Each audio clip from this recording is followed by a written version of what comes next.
Olá! Neste curso online que a Sociedade Brasileira de Mastologia está promovendo, eu fui designado para falar com os senhores e as senhoras sobre lesões precursoras do câncer de mama ou lesões pré-malignas, lesões que têm um potencial de se transformar em câncer de mama num período de tempo. Quando você fala algo em lesão pré-maligna ou lesão precursora, às vezes a paciente ela vai encarar o mundo mais ou menos como essa foto. Você vê um navio caminhando em direção a uma tempestade que parece que é algo inevitável, que não vai poder ser evitado de forma alguma. E na verdade não é bem assim. Nem toda lesão pré-maligna vai ter uma evolução para câncer invasivo, para carcinoma invasivo. E muitas vezes, mesmo essas que têm esse risco, podem ser, de alguma forma, ter esse risco alterado através de medidas comportamentais e principalmente farmacológicas. Então, quando eu dou aula para alunos de graduação de medicina sobre lesões pré-malignas, é alguma coisa bem simples. Na verdade, essa aula entra numa aula geral sobre carcinoma de mama e o câncer, ele é dividido da seguinte forma. Você acaba tendo a definição teórica, uma lesão neoplásica com potencial para progredir para o câncer invasivo, e vocês começam aqui na primeira foto, que é a foto da esquerda, que vocês veem um epitélio colunar simples, que basicamente zero risco de câncer, e isso vai evoluindo até a hiperplasia simples, hiperplasias com atipia, carcinomas ductais in situ, carcinoma ductal microinvasivo e finalmente o carcinoma ductal invasivo, e a mesma coisa vale para o carcinoma lobular. Aonde que a gente teria as lesões pré-malignas? Nesse terceiro grupo, que são as lesões com atipia, quando você já tem alterações no núcleo da célula que podem vir a se transformar em alterações teciduais e posteriormente em neoplasia invasora. Quando a gente fala isso para os alunos, eles têm uma ideia que toda evolução é igual, que tudo isso vai crescer e vai se transformar da mesma forma. Hoje os estudos, principalmente com genética e biologia molecular do câncer de mama, você percebe que a evolução já não é mais a mesma coisa. Você sabe que as lesões têm uma tendência a evoluir de acordo com a sua biologia, mais ou menos, e muitas vezes as lesões já têm no seu DNA, desde a fase inicial de atipia, para o que ela vai evoluir. A classificação pode ser feita através de lesões intraductais e intralobulares. Basicamente são lesões, todas elas, que surgem no mesmo local, que é a unidade ducto lobular terminal, e dependendo da característica morfológica que elas adquirem, elas podem ser classificadas como ductais ou lobulares. A classificação original, que valia até um tempo atrás, que muita gente seguia, é essa que está em branco. E na coluna da esquerda, uma coluna azulada, vocês podem ver uma classificação, que é a classificação conhecida como classificação de Tavassoli. A classificação de Tavassoli era uma tentativa de mudar um pouco a nomenclatura das lesões precursoras para evitar um pouco de confusão entre elas. A própria Tavassoli, uma exímia patologista, ela tem algumas pesquisas que são bastante interessantes.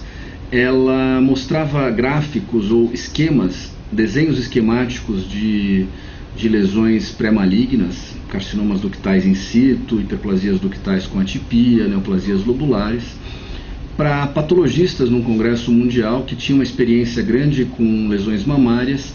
E o que ela notou foi que nas lesões borderline, entre lesões precursoras, hiperplasias atípicas de alto grau e carcinomas ductais in situ de baixo grau, você acabava tendo uma discordância entre esses patologistas, que teoricamente são bem formados e com bastante experiência, que podia chegar até a 50%.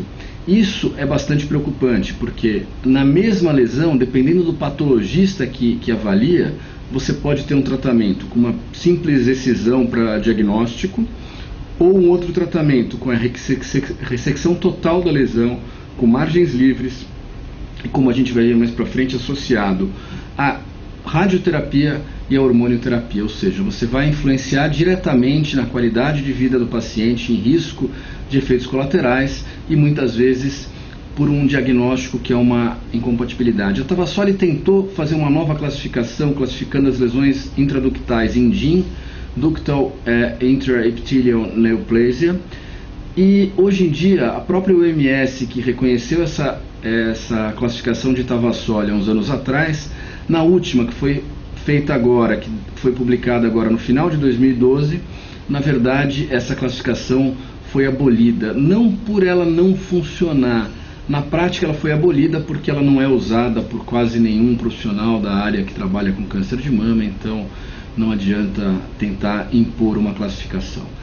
As lesões pré-malignas do tipo ductal são as hiperplasias ductais usuais, aquelas típicas, a atipia epitelial plana, a hiperplasia ductal com atipia e os carcinomas ductais in situ, de baixo grau, grau 1, grau intermediário e de alto grau. São lesões diferentes, mas todas elas que têm a palavra mágica atipia já começam a se tornar um pouco mais relevantes. As lesões lobulares, hiperplasia lobular atípica, neoplasia lobular ou carcinoma lobular in situ e, finalmente, as neoplasias lobulares de alto grau, com comedonecrose, com células em anel de Synnet, ou uma lesão que é bastante mais rara, que é o carcinoma lobular in situ pleomórfico, que se sabe um pouco menos sobre esse tipo de lesão. Aparentemente ele tem um comportamento que é uma mescla entre as lesões lobulares e o carcinoma ductal in situ, e a gente acaba preferindo tratar essa lesão e lidar com essa lesão da mesma forma que a gente aborda o carcinoma ductal in situ. Uma vez que a gente já sabe quais são as lesões, ou seja, a palavra mágica, atipia, tudo bem, a hiperplasia ductal atípica tem, mas lembrar que a neoplasia lobular, o carcinoma lobular in situ, como ele é conhecido também, tem o mesmo risco, as mesmas características, e muitas vezes a palavra atipia vai estar descrita apenas na descrição detalhada da microscopia e não no diagnóstico final. As dúvidas que os profissionais têm e que o paciente também vai ter são essas. Primeiro, qual o risco de câncer? O que muda no diagnóstico? Eu preciso fazer algum procedimento diferente, algum tipo de exame, biópsia percutânea assistida a vácuo, também conhecida por mamotomia. Como é que eu trato isso? E qual a interferência disso nos tratamentos hormonais que a paciente possa fazer? Que isso daí são questões bastante perguntadas no dia a dia de qualquer profissional que lida com pacientes com lesões mamárias. Hiperplasias atípicas e neoplasia lobular. Então a gente vai dividir em dois grupos. Esse daqui vai ser o primeiro. As hiperplasias atípicas e neoplasia lobular, eu vou assumir que a neoplasia lobular é um sinônimo de carcinoma lobular in situ. A gente prefere não usar terminologias que se associem com a palavra carcinoma, até pelo impacto negativo que isso causa nas pacientes e também muitas vezes por um erro de nomenclatura. O carcinoma teoricamente está descrevendo um câncer e a gente sabe que essas lesões não são cancerígenas. Qual é o risco para câncer? Vários autores procuraram acompanhar essas pacientes ao longo de anos. Tá? Os trabalhos mais consistentes e mais antigos são de Hagensen e de Rosen, e que mostravam uma evolução para carcinoma invasor que variava de 10% a 23%. Isso daí também é muito interessante, porque dependendo do serviço, eles seguiam mais o critério de Hagensen ou o critério de Rosen. A Tavassoli, por exemplo, ela tende a ver as lesões precursoras com um risco um pouco mais baixo de evolução para malignidade, ao critério de Yale. Já os grupos que seguem a rotina do Memorial Sloan Kettering Cancer Center em Nova York tendem a acreditar que essas lesões têm um potencial maior. Mas a maioria dos autores assume que o risco de malignidade, de evolução para câncer invasor, é algo próximo a 1% ao ano, ou um pouco menos do que isso, ou seja, são lesões com um potencial de malignidade, mas um potencial lento, pouco agressivo e para poucos pacientes. Tá? É uma lesão considerada dolente, por isso que muitos autores preferem considerar essas lesões como marcadores de risco. O diagnóstico, na época mais antiga, na década de 70, por exemplo, apenas 2% das pacientes tinham esse tipo de diagnóstico. Hoje a gente tem um rastreamento mamográfico muito mais eficiente, que óbvio vai ter também os efeitos colaterais do rastreamento. O principal deles é o aumento de diagnósticos de lesões pré-malignas, que não necessariamente precisariam ser tratadas. Hoje em dia você tem que mais ou menos 10% das pacientes têm lesões pré-malignas, lesões precursoras do câncer de mama, e geralmente essas lesões advêm de achados incidentais e biópsias percutâneas. Você não tem uma imagem típica para as lesões pré-malignas, muitas vezes microcalcificações para as lesões de característica ductal, mas nas neoplasias lobulares você tem que geralmente isso daí não está associado à imagem e é um achado incidental de um foco de micro que não resultou em nada, e no trajeto da agulha você acaba descobrindo uma área de uma lesão pré-maligna como uma neoplasia lobular.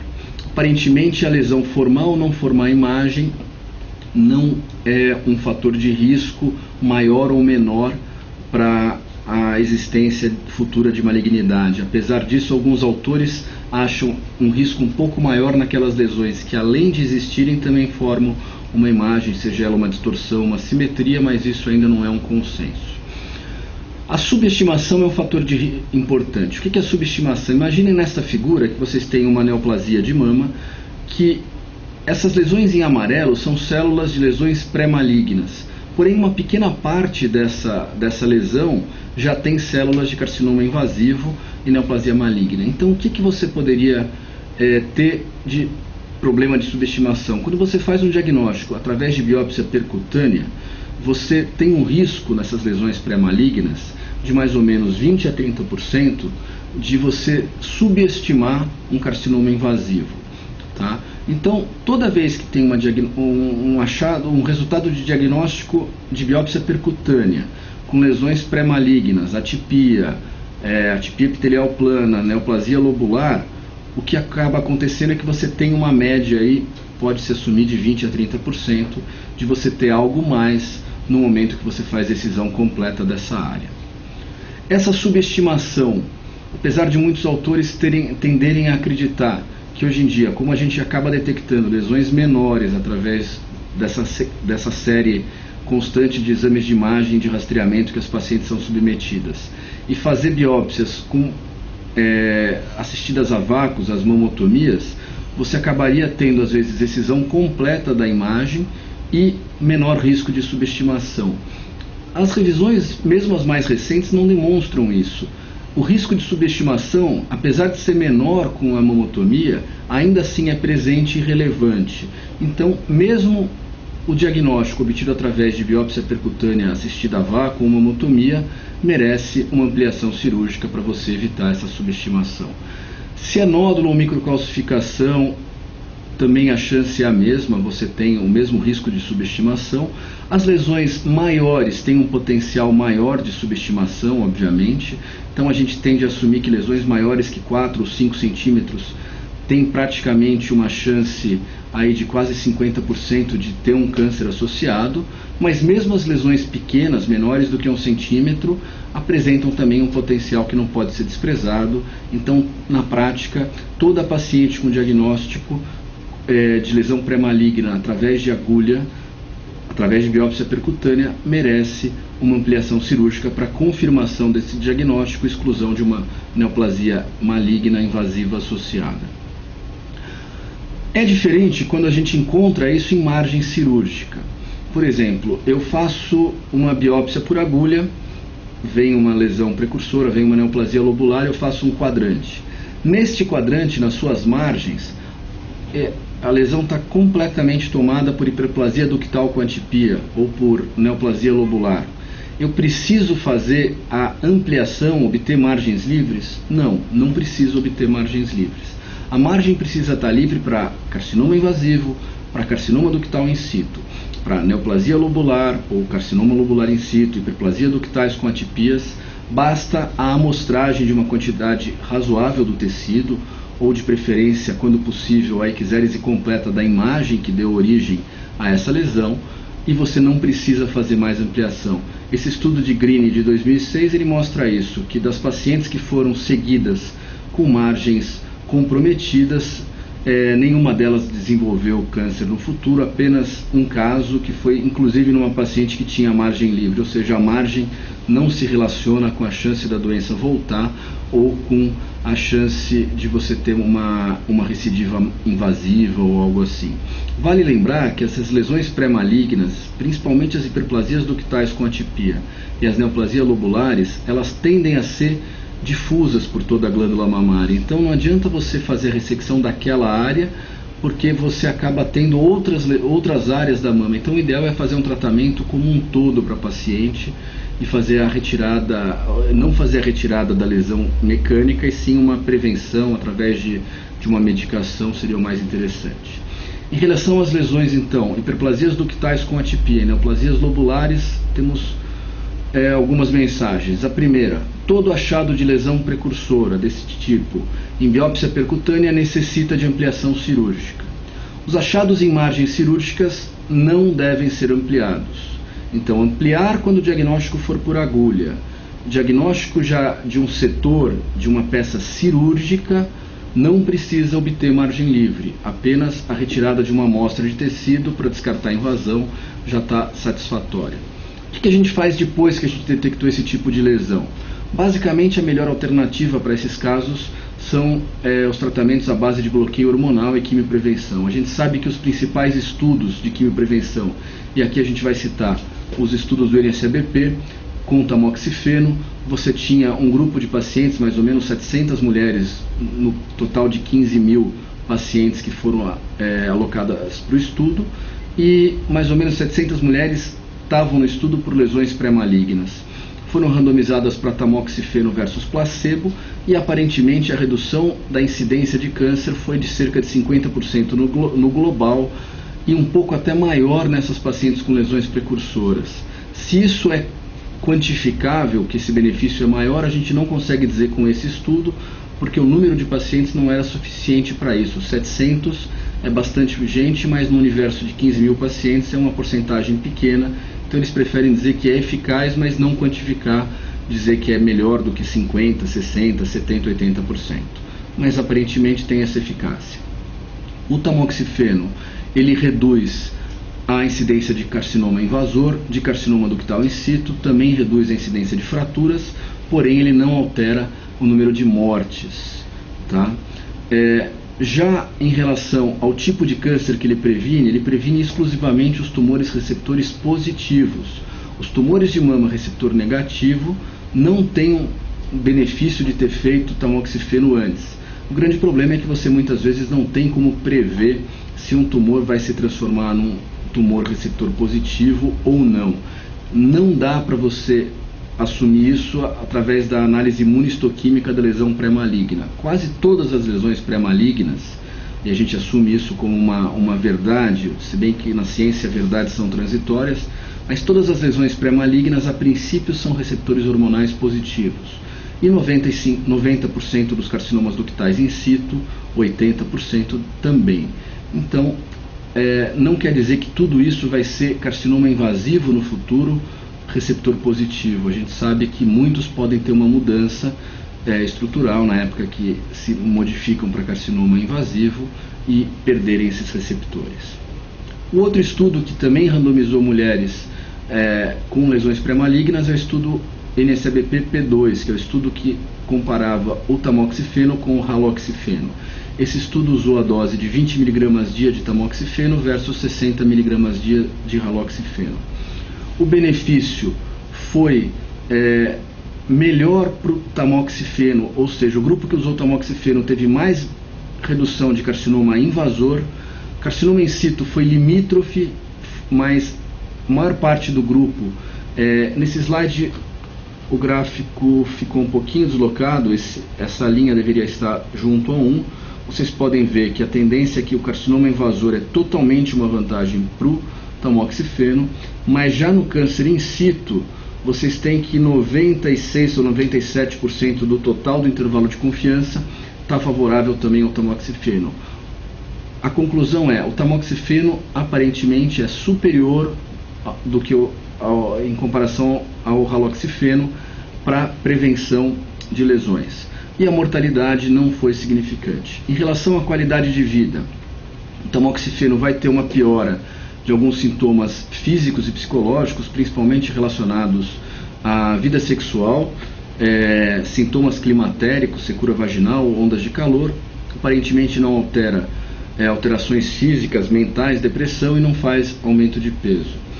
O tamoxifeno Aparentemente ele não altera outros cânceres, ele aumenta a incidência de catarata mais ou menos em 2 vezes a 3 vezes, e ele não altera o número de isquemia miocárdica.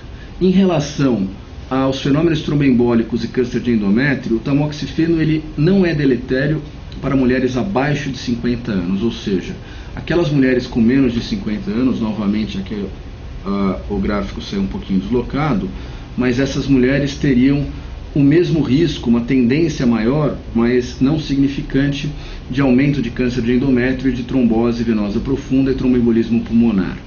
Já as mulheres com mais de 50 anos, vocês podem ver que existe um risco evidente para aumento de carcinoma de endométrio e aumento de fenômenos tromboembólicos, principalmente o tromboembolismo pulmonar e o acidente vascular cerebral.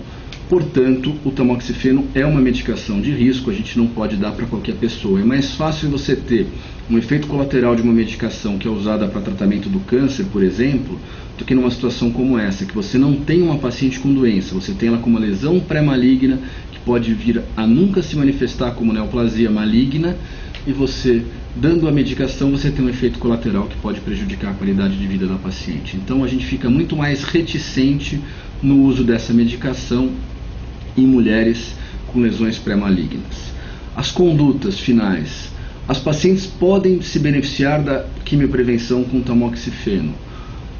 A dose ideal é tamoxifeno por 20 mg dia por 5 anos, e a gente tem que selecionar os casos de acordo com os fatores de risco. Aparentemente, as pacientes que mais se beneficiam são aquelas que têm menos risco e têm mais vida pela frente, ou seja, mulheres com menos de 50 anos, sem fatores de risco para carcinoma de endométrio e principalmente para fenômenos tromboembólicos. Para finalizar essa aula de lesões pré-malignas, eu vou dar um breve apanhado sobre carcinoma ductal in situ, até porque já existe uma outra aula nesse mesmo curso sobre esse tema. O carcinoma ductal in situ, independente do tamanho que ele tem, é uma lesão que fica com crescimento restrito ao ducto mamário. Geralmente ele se origina na unidade ducto lobular terminal e ele caminha por dentro do ducto. Ele pode ter 1 milímetro a 10 centímetros e continuar sendo um carcinoma ductal in situ, desde que ele não penetre a camada basal. Basicamente, em termos de morfologia, a gente tem 3 tipos de lesão, ou melhor, 2 tipos de lesão, as lesões de alto grau e de baixo grau. As de alto grau podem ser divididas em sem comedo e com comedo.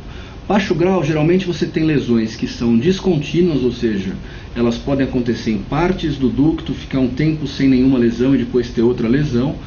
E as lesões de alto grau são aquelas que se caracterizam por um crescimento mais rápido e são lesões geralmente contínuas, como vocês podem ver, ocupando toda uma área do ducto. Qual que é a diferença disso prática para o cirurgião? Lembre-se que a gente tem que ter nesses carcinomas um tratamento com ressecção completa da lesão. Esses tumores de baixo grau, apesar de serem de menor risco teórico, eles também são aqueles com maior dificuldade de obtenção de margem livre, até pela multicentricidade. Então, eu estou dizendo que é sinônimo de mastectomia para todo mundo? Obviamente que não. Apenas lembrar que só o tratamento cirúrgico, nesses casos, não é o ideal. O ideal é complementar com algo que abranja toda a mama, a radioterapia, por exemplo, ou mesmo a quimioprevenção. A lesão comedo é um tipo de carcinoma de alto grau que ele costuma ocupar toda a luz do ducto e a parte central desse ducto, até por um crescimento muito rápido e uma carência de vascularização, acaba tendo uma necrose, também chamada de comedonecrose. Mostra apenas que é um tumor de baixo grau. Aqui tem 2 lâminas que são bem típicas, retiradas desse artigo. Vocês veem que as lesões, o carcinoma ductal in situ de baixo grau e de alto grau, são lesões morfologicamente diferentes, com comportamentos biológicos diferentes, mas que a gente acaba tratando todos da mesma forma. Infelizmente, não temos ainda na medicina e na mastologia algumas ferramentas que nos permitam dizer tais lesões nunca vão evoluir para câncer e essas lesões com certeza vão evoluir. Enquanto a gente não tem isso, a gente tem que tratar tudo da mesma forma, independente. Lembrar que o carcinoma ductal in situ de baixo grau é uma transição muito tênue entre as lesões pré-malignas de alto grau, as neoplasias lobulares de alto grau e as hiperplasias ductais com atipia de alto grau. Tem uma interface muito próxima, geralmente fazem parte da mesma lesão, então por isso que às vezes a amostragem adequada do tecido até vai facilitar o patologista para poder chegar no diagnóstico correto. A história natural do carcinoma ductal in situ já é mais relevante do que a das neoplasias lobulares e das hiperplasias atípicas. Você tem uma evolução aí para carcinoma invasor que pode chegar a 1/3 a 50% das pacientes. Tá? Alguns estudos já demonstraram isso, mas você também sabe que muitas mulheres que morreram de outras causas, quando foram feitas autópsias e análise da mama, muitas delas tinham achados incidentais em biópsia, ou seja, é uma lesão que na maior parte das vezes não vai evoluir para carcinoma invasivo. Então não é automático o tratamento, obviamente você tem que dosar as condições clínicas. Se eu tenho uma paciente com um prognóstico reservado por alguma condição clínica ou outra, talvez o tratamento de um carcinoma ductal in situ não seja o mais indicado naquele momento em algumas situações. Em termos de epidemiologia, novamente, você tem um aumento do carcinoma ductal in situ e uma ligeira diminuição do número de carcinomas invasores. Isso é o panorama ideal do rastreamento mamário. Você ter uma troca, o invasivo cai e a lesão pré-invasiva sobe e você conseguiria tratar a lesão antes dela virar câncer. Os críticos do rastreamento eles vão dizer que isso ainda está muito lento, mas vocês podem notar por esse gráfico que você tem uma tendência de queda para a neoplasia invasiva e um aumento considerável de lesões precursoras, inclusive o CA in situ. O objetivo do tratamento principal é prevenir que essa lesão no futuro se transforme num carcinoma invasor, e os secundários é prevenir uma nova recidiva de um carcinoma in situ, conseguir bons resultados estéticos e funcionais com cirurgia conservadora sempre que possível. Afinal, a tendência hoje é preservar ao máximo a qualidade de vida para paciente. Para o câncer invasivo não vai ser diferente para lesão pré-maligna como carcinoma in situ, e minimizar ao máximo a morbidade do tratamento. A cirurgia conservadora vai ter os mesmos requisitos que tem para cirurgias conservadoras de carcinomas invasivos, ou seja, você tem que ter desejo da paciente, conseguir radicalidade cirúrgica, ou seja, retirada de toda a lesão, conseguir uma estética adequada ou uma vantagem estética, ou seja, a mama que fica tem que ser algo esteticamente viável, senão não tem por que você fazer uma cirurgia conservadora, e você sempre tem que associar a radioterapia adjuvante. O tratamento inicial do carcinoma ductal in situ por muitos anos foi a mastectomia radical ou a radical modificada. O índice de cura chegava a 99%, mas e hoje que a gente faz cirurgia conservadora, qual é o índice de cura que eu tenho? Os trials iniciais que faziam só cirurgia conservadora, sem rádio, sem hormônio, mostraram que você tinha uma média aí de 17 até 30% de recidiva local, que isso daí era bastante relevante, e o pior é que uma porcentagem considerável dessas recidivas, que não chega a 50%, apesar de muita gente falar 50% classicamente, mas algo em torno de 30% a 50% dessas recidivas já eram na forma invasiva. Será que se você não tivesse sido mais radical antes, você poderia evitar isso daí? É uma pergunta que não existe, até porque não existe um trial comparando em carcinoma ductal in situ, cirurgia conservadora versus mastectomia. Assumimos os resultados para carcinoma invasivo, para o carcinoma in situ, e a gente trata todas as pacientes da mesma forma. Mas o ideal é minimizar ao máximo o risco de recidiva. A radioterapia é uma das formas que a gente tem de diminuir a recidiva local. A recidiva local, a gente já viu que é um fator de risco, principalmente para o aparecimento de carcinomas invasivos. Os principais estudos com radioterapias, foram vários estudos de boa qualidade feitos, mas os principais são esses 4, que compararam casos de carcinoma in situ, cirurgia conservadora, randomização, radioterapia versus não radioterapia. E os principais estudos são o NSEBP, um estudo americano, o B17, o estudo europeu da URTC, o 10353, o estudo britânico, também conhecido como UKDCIS, e o estudo sueco. Todos eles mostraram uma redução significativa no total de recidivas locais com associação da radioterapia na glândula mamária após a cirurgia conservadora. Tá? O estudo do RTC, ele divide muito bem as pacientes de acordo com estado da margem, grau do CDIS, idade da paciente, se a detecção era clínica ou mamográfica, e para todos os casos você tem uma redução que chega de 1/3 a 50%, de 30% a 50% na taxa de recidivas locais. Óbvio que nos casos de maior risco o ganho absoluto é maior e nos casos de menor risco o ganho absoluto é menor. Mas em todos eles você tem um benefício relativo que varia de 30% a 50% na diminuição de recidivas. Então, mostra que a radioterapia é eficiente para todos os pacientes, independente de serem tumores com margens livres, de baixo grau, idade avançada ou detecção apenas imaginológica. O grande autor a falar contra isso é o Silverstein, Melvin Silverstein, que é um autor americano, que ele gosta de defender a tese que a radioterapia pode ser dispensada em tumores carcinomas ductais in situ de bom prognóstico. Óbvio que vão ter situações que não vão se beneficiar em nada da radioterapia e vão ter situações de pacientes que a gente não vai indicar. O grande problema é que quando você cria uma regra, você está assumindo que para todos os pacientes da população isso vai valer. Isso daí foi publicado inicialmente através do índice prognóstico de Van Nuys, que foi feito na cidade de Van Nuys, na Califórnia, num simpósio, e o Silverstein ele classificava as lesões em notas de acordo com o tamanho, margem, grau nuclear e idade da paciente, e ele dizia que as pacientes com notas de 4 a 6, ou seja, aquelas que tinham tamanho menor, margem livre, grau nuclear baixo, idade mais elevada, não se beneficiariam da radioterapia. Você poderia prescindir da radioterapia nesses casos, ao passo que aqueles outros teria que ser feito uma mastectomia ou cirurgias conservadoras com radioterapia. O grande problema é o seguinte: o Van Nuys, como vocês podem ver, se baseava numa seguinte série de pacientes: 93 pacientes tratadas pelo Silverstein que tiveram apenas 3% de recidiva em 8 anos. Qual é o problema? Essa mesma série do Silverstein, quando chegou em 12 anos, com 212 pacientes, você já tinha 14% de recidiva, ou seja, 4 a 5%, chegando a 7% de carcinoma invasor, ou seja, não é justificável você assumir isso como uma regra populacional. Outros estudos, Wong, ECOG, tentaram validar o índice prognóstico de Van Nuys para não realizar radioterapia após cirurgia conservadora em casos de CDS de baixo grau e tiveram taxas de recidiva local mais elevadas e cancelaram esses estudos ou não indicaram que esses estudos fossem feitos. Então, na prática, o tratamento é sempre cirurgia conservadora e radioterapia, assim como no carcinoma invasivo. Os estudos com hormonioterapia, basicamente a gente vai ter 2 estudos. O principal e o mais citado é o estudo B24 do grupo do NSABP, que randomizou pacientes que já tinham feito o quadrante com radioterapia para tamoxifeno ou não.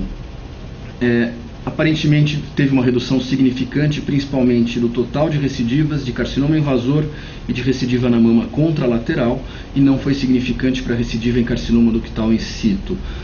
Esse benefício foi só para aqueles casos de carcinoma ductal in situ que expressavam receptores hormonais, ou seja, 80 a 90% das vezes, mas não foi significante para pacientes que não expressavam receptores. Então, CDS receptor negativo, a princípio não se faz nada de tratamento com hormonioterapia. Já o estudo britânico, aqui estão os dados de 2003, mas eles foram revisados em 2010. Esse estudo também mostrou um benefício do tamoxifeno e hoje o padrão ouro é sempre usar o tamoxifeno. Óbvio que a gente tem que dosar a medicação de acordo com o paciente. Essa foto ilustra muito bem. Eu não posso dar um tratamento maior do que o meu paciente suporta. Vamos supor uma situação clínica habitual. Eu tenho uma paciente de 80 anos com carcinoma ductal in situ de baixo grau, excisado com margens amplas, é uma paciente que fez radioterapia, o tumor saiu completamente a sua imagem, e ela já teve uma trombose. É óbvio que eu não vou usar o tamoxifeno por uma prevenção, então eu tenho que dosar muito bem e não posso generalizar. Isso daí tem que ser individualizado, qual é o tratamento mais adequado para cada paciente. Em relação à cirurgia axilar, nas neoplasias lobulares e hiperplasias atípicas não existe nenhuma necessidade de cirurgia axilar. No carcinoma ductal in situ existe alguma tendência a ser feita, mas como uma prevenção de um achado invasivo no futuro e uma prevenção de uma nova cirurgia. Seria justamente só para isso. Alguns autores lembram que a taxa de subestimação do carcinoma ductal in situ nas biópsias percutâneas é significante, pode chegar até a 30%. Os principais fatores de risco para subestimação são lesões palpáveis ou lesões maiores do que 4 centímetros. Então aqui a presença de comedo, tamanhos elevados. Nesse caso você tem um risco potencial de você ter uma malignidade. Então as pacientes com lesão de carcinoma ductal in situ associado a lesão palpável, associado a imagem radiológica maior do que 4 centímetros numa lesão de alto grau, comedo necrose, pelo alto risco de subestimação, tem uma indicação, isso é sempre discutível individualmente, mas no geral elas têm uma indicação de realizar uma biópsia de linfonodo sentinela. Agora, aquela paciente que já fez a retirada da lesão, fez um setor, só tem carcinoma ductal in situ, mesmo que ele tenha 5, 8, 10 centímetros, não existe nenhuma necessidade de fazer o sentinela. Um estudo retrospectivo do Mattia Entra em Milão mostrou que em 854 casos de CDS puro, você tinha apenas 1,4 de sentinela positivo.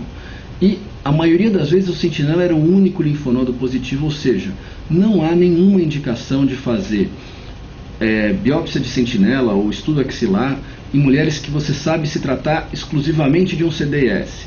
Você pode programar isso numa situação que você tem um risco maior de subestimação. Por exemplo, uma situação como essa. Qual das duas lesões é de mais risco e qual delas é de menos risco? Olhando com uma biópsia percutânea, às vezes eu tenho uma amostra do todo e eu não consigo dizer, olha, isso daqui vai dar invasivo ou não. Então, quando o meu risco é um pouco mais alto, eu posso fazer o sentinela antes, porque só depois a patologia vai diferenciar uma lesão da outra, que vocês podem ver que a diferença é gritante. A mensagem final sobre isso é que é importante individualizar o tratamento para cada caso, mas óbvio que a gente acaba tratando as pacientes de carcinoma ductal in situ como uma regra. Tentativa de cirurgia conservadora, radioterapia sempre que disponível após a cirurgia conservadora e hormonioterapia nos casos de receptores hormonais positivos, desde que a gente não tenha grandes contraindicações clínicas. Ainda não é possível individualizar qual é a paciente que pode ser apenas observada daquela que precisa ser tratada cirurgicamente. Era isso que eu tinha para falar para vocês sobre esse assunto.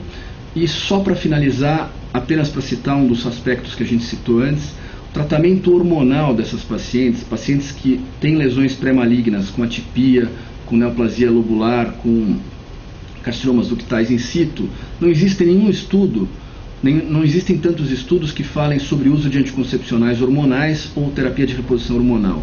Na prática, a gente assume que isso tem o mesmo risco que a gente assumiria para carcinomas invasivos. Evitar anticoncepcionais hormonais e discutir ao máximo alternativas para terapia hormonal e fazer uso dessas mesmas apenas em situações excepcionais e após a anuência da paciente. E agora eu finalizo agradecendo a paciência de todos. Muito obrigado.